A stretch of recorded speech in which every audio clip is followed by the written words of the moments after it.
Praise the Lord! Kumusta na po kayo? Dakila ang ating Panginoon. Patuloy po natin na pag-usapan ang kanyang pangako.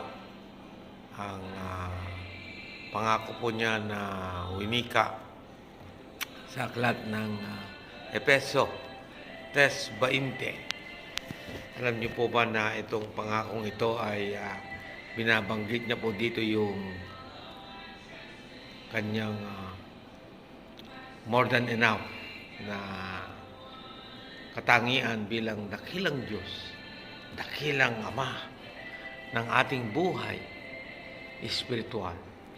Sabi niya po doon ay, God is able to do exceedingly abundantly above that we ask or think, according to the power of the Holy Spirit, ang kapangyarihan ng Espiritu Santo na kumikilos. Kasi po ang Espiritu Santo ay nananahan po sa atin at siya po yung kumikilos na dakila. Sabi po ng salita po niya sa 1 John, greater is He that in us than He is in the world.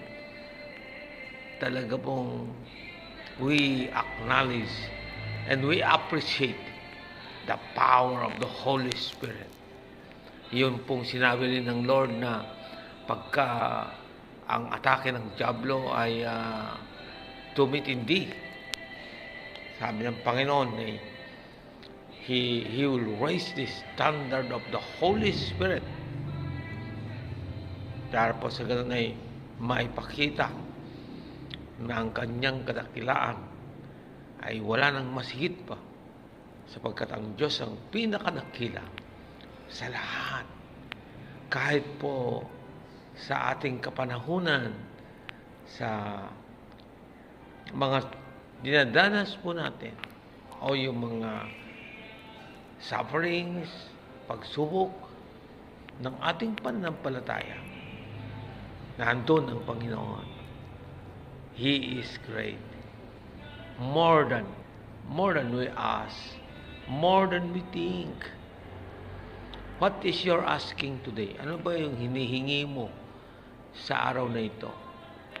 The God that we know, the God who is the Lord, His risen Lord, the assurance of the promise ng Panginoon sa buhay ng bawat isa po sa atin.